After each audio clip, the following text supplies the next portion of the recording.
এই যে সেতুটি দেখছেন এটি হলো রাজীব গান্ধী সেতু। এটি তামিলনাড়ুতে অবস্থিত। এটি একটি সমুদ্র সেতু।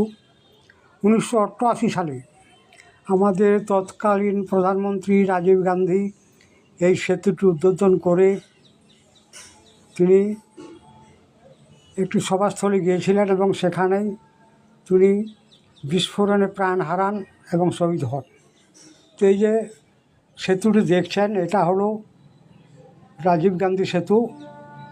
এটা মান্দাপম শহর থেকে পাম্বাম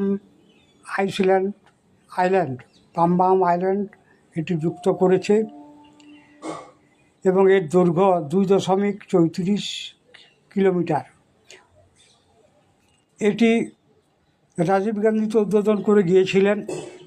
এটির শেষ কাজ করেছিলেন তার মা সোনিয়া গান্ধীর আমলেই এটির কাজ আরম্ভ হয় এবং শেষও হয়।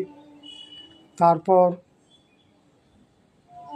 যে রাস্তাটা 7 ঘন্টা লাগতো সেটা 7 মিনিটেই এই রাস্তা দিয়ে যাতায়াত করা যায়।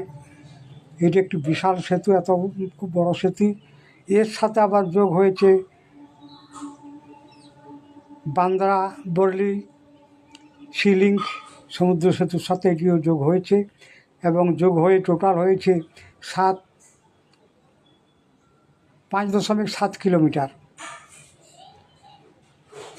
দেখতে এত মনোরম, আপনারা দেখে বুঝে নিন যে এরকম একটি সেতু, এত বড় একটা সেতু এবং এত সুন্দর একটা সেতু খুঁজে পাওয়া মুশকিল বিশ্বে। এত এর সৌন্দর্য, এর পরিকাঠামোর এত পাহাড়ি সজ্জা, যে সজ্জা দেখে আমাদের ভারত এবং বিদেশ থেকে বিভিন্ন পর্যটক আসেন এবং এখানে এসে এর যে মনোরমতা বা মুগ্ধতা তা উপভোগ করেন।